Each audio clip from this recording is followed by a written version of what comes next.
DJ Moral Stories। जादूगरनी Chiru को एक पोटली देती है।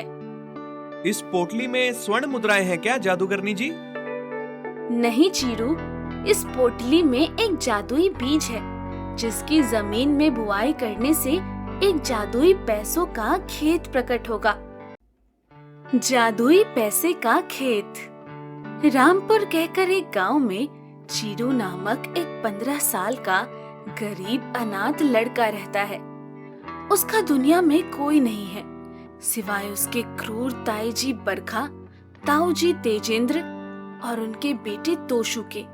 चीरू गांव में जगह जगह जाकर कचरा बीनता है और गांव के अन्य गरीब बच्चों को पैसे देता है और उन्हें स्कूल में पढ़ने लिखने भी भेजता है। चीरू भैया धन्यवाद हमें पढ़ने लिखने भेजने के लिए। आप हमारे लिए भगवान समान हो भैया। वो बच्चे गरीब और बेसहारा होते हैं और गांव में कोई अनाथ आश्रम भी नहीं होता, इसलिए चीरू ने उनकी खुशियाँ और उनके भविष्य के लिए अपनी खुशियों को दांव पर लगाया होता है और वो कचरा बीनकर उनकी देखरेख करता है। धन्यवाद मत कहो, तुम सब तो मेरे छोटे भाई बहन जैसे ही हो। चलो जल्दी जल्दी पास के हैंडपंप से हाथ धोआओ क्योंकि मैं तुम सबके लिए आलू जलेबी लाया हूँ। ये जलेबी।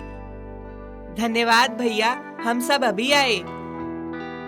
सभी बच्चे हैंडपंप के पानी से हाथ धोकर इकट्ठा बैठकर चीरू की लाई आलू जलेबी खाते हैं। स्वादिष्ट है ना? गांव के मशहूर ब्रजवासी मिष्ठान भंडार से लाया हूँ। बहुत ही उम्दा स्वाद है इनका भैया, आप बहुत अच्छे हो। चीरू भैया लो ना, आप भी खाओ। नहीं नहीं, तुम सब खाओ। चीरू फिर से कचरा बीनने निकल पड़ता है और तभी उसे भी भूख लगती है। उसे कूड़ेदान के पास एक टिफिन में रोटी फेंकी हुई दिखाई देती है। उस रोटी को देखकर उसका चेहरा खुशी से चमक उठता है, लेकिन जब वो उस रोटी को पास से देखता है तब वो निराश हो जाता है। अरे ये क्या? इस रोटी को तो फफूंद लगी हुई है, ये तो खराब हो चुकी है। मुझे तो बहुत तेज भूख लगी है, क्या करूं? पेट में मानो जैसे चूहों की सेना जंग लड़ रही है। लगता है आज भी भूखा ही सोना पड़ेगा मुझे। ठीक है, कोई बात नहीं। चीरू अपने मन को समझा देता है कि उसे आज भी खाना नसीब नहीं होने वाला है, इसलिए वो वहाँ से जाने लगता है। तभी उसका पैर उधर कचरे में पड़ी एक कांच की बोतल से टकराता है, जिसमें से एक महिला की चिल्लाहट सुनाई देती है। बचाओ! बचाओ मुझे! मुझे इस बोतल से बाहर निकालो! मुझे इस बोतल से आजाद करो! मैं एक जादूगरनी हूँ। चीरू एकदम से आश्चर्यचकित हो जाता है। क्या? एक जादूगरनी? अब एक मिनट, अभी निकालता हूँ। चीरू उस बोतल को नरमी से खोलता है और उस जादूगरनी को बोतल से बाहर निकालकर आजाद करता है। बोतल के बाहर निकलते ही जादूगरनी अपने विशाल रूप में परिवर्तित हो जाती है। तुम्हारा बहुत बहुत धन्यवाद बेटा। अगर तुम मुझे सही समय पर इस बोतल के बाहर नहीं निकालते तो न जाने मेरे साथ क्या हो जाता। अगर इस बोतल की कांच टूट जाती तो मैं भी खत्म हो जाती। लेकिन जादूगरनी जी, आप बोतल में कैद कैसे हुई? दरअसल एक बुरी जादूगरनी मुझे पराजित करना चाहती थी और उसने अपनी शक्तियों का जोर चलाकर मुझे इस बोतल में कैद कर दिया, जिस कारण मैं इसमें कैद हो गई और इस बोतल में मैं अपनी शक्तियों का वार भी नहीं कर पा रही थी। लेकिन अब जब तुमने मेरी जान बचाई है तो मैं भी तुम्हें कुछ दूंगी। ये लो बेटा। जादूगरनी चीरू को एक पोटली देती है। इस पोटली में स्वर्ण मुद्राएं हैं क्या जादूगरनी जी? नहीं चीरू, इस पोटली में एक जादुई बीज है जिसकी जमीन में बुआई करने से एक जादुई पैसों का खेत प्रकट होगा और उस खेत में से तुम जितने मर्जी पैसे तोड़ो, वहाँ हमेशा नए पैसे उगेंगे और ऐसे ही अनगिनत पैसों से तुम गरीबों का और अपना सपना भी पूरा कर पाओगे। अरे वाह, ये तो बहुत ही गजब की बात है। धन्यवाद जादूगरनी जी, मैं हमेशा आपका एहसानमंद रहूंगा। जादूगरनी वहाँ से अदृश्य हो जाती है और चीरू उस जादुई बीज को जमीन में बोता है और बीज बोने के तुरंत बाद झट से वहाँ पैसों का खेत तैयार हो जाता है, जहाँ खेत में हर तरफ पैसे ही उगे हुए होते हैं। ये अलौकिक दृश्य देखकर चीरू के होश उड़ जाते हैं। वाह, ये तो वाकई में एक बहुत बड़ा चमत्कार हो गया। अब मुझे कचरा बीनने की कोई आवश्यकता नहीं। अब इन पैसों से मैं दूसरों का और साथ ही साथ अपना भी मंगल कर सकता हूँ। मैं भी पढ़ लिख सकता हूँ और गरीबों के लिए स्कूल, हॉस्पिटल, आश्रम, मुफ्त में राशन की दुकान और बाकी सारी सुविधाएं भी उपलब्ध करवा सकता हूँ। चीरू अब बहुत खुश होता है।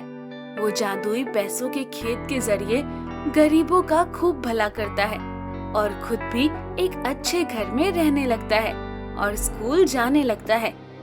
जब चीरू के ताईजी और ताऊजी बरखा और तेजेंद्र को चीरू के जीवन में आए इस सुंदर से बदलाव के बारे में पता चलता है, तभी तोशु के पापा, आपको क्या लगता है ऐसा कौन सा चमत्कार हुआ होगा जिसके चलते कल का कचरे वाला चीरू आज स्कूल में जाने लगा है और तो और हमसे भी अच्छे घर में रहने लगा है? ये सवाल तो मेरे भी मस्तिष्क में घूम रहा है बरखा। अब तो हमें इन सारे सवालों के जवाब उसके घर के पास जाकर ही पता चलेंगे।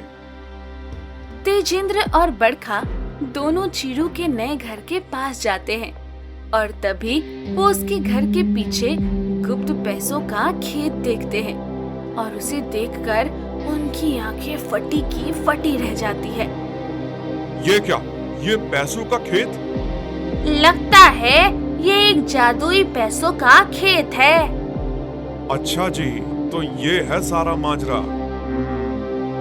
तोशु के पापा, हमें कैसे भी करके इस चीरू की खुशियों को आग लगानी होगी और वैसा तभी होगा जब हम उसके इस पैसे के खेत में आग लगाएंगे। पहले हम यहाँ के सारे पैसे तोड़कर अपने पास रखेंगे और फिर इस खेत में आग लगाकर यहाँ की जमीन को ही बंजर बना देंगे। हाँ बरखा, ये बहुत अच्छी योजना सोची है तुमने। तेजेंद्र और बरखा दोनों घने अंधेरे में बड़ी ही चालाकी से उस जादुई पैसों के खेत से सारे पैसे तोड़ते हैं और उन्हें इकट्ठा करके अपने पास रखते हैं। बरखा बाद में वहाँ पर केरोसिन छिड़कती है और तेजेंद्र उस खेत में आग लगा देता है। ये काली करतूत करके वो दोनों वहाँ से रफू चक्कर हो जाते हैं। अगली सुबह जब चीरू नींद से उठकर घर के पीछे की तरफ जाता है, तब जादुई पैसे के खेत को जलकर राख हुआ देख चीरू अत्यंत हैरान और स्तब्ध रह जाता है। नहीं, ऐसा नहीं हो सकता। अब मैं क्या करूंगा? मेरा जादुई पैसे का खेत, ये क्या हो गया? चीरू बहुत तनावग्रस्त हो जाता है और वहीं तेजेंद्र और बरखा उन पैसों से एक नया घर खरीदते हैं और अपना नया बिजनेस शुरू करते हैं। चीरू दुखी होकर जादूगरनी को पुकारने के लिए 3 दिन की तपस्या करने की ठान लेता है। बस अब अगर जादूगरनी जी को बुलाने के लिए मुझे 3 दिन तक तपस्या भी करनी पड़े तो भी मैं करूंगा, क्योंकि ये मेरा नहीं, बाकी गरीबों के प्राणों का भी सवाल है। चीरू 3 दिन तक कठोर तपस्या करता है, बगैर कुछ खाए, बगैर कुछ पिए, और पूरे 3 दिनों बाद जादूगरनी उसके पास आती है। अपनी तपस्या रोक दो चीरू बेटा, क्योंकि मैं आ गई हूँ।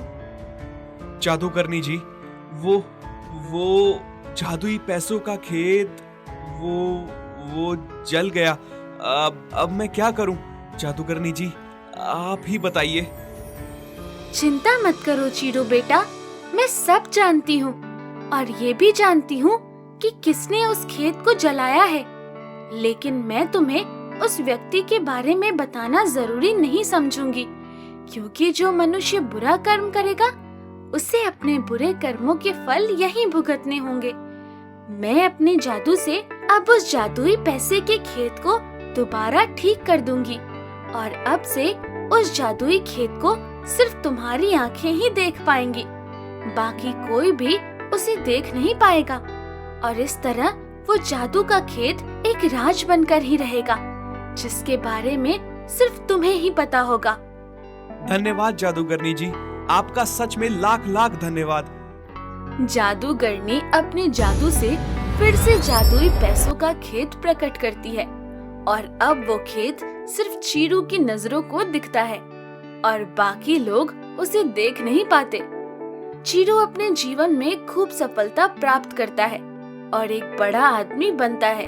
साथ ही वो पूरे गांव के साथ साथ देश भर में भी सबका भला करता है और हमेशा जादुई पैसों के खेत को पूजता है।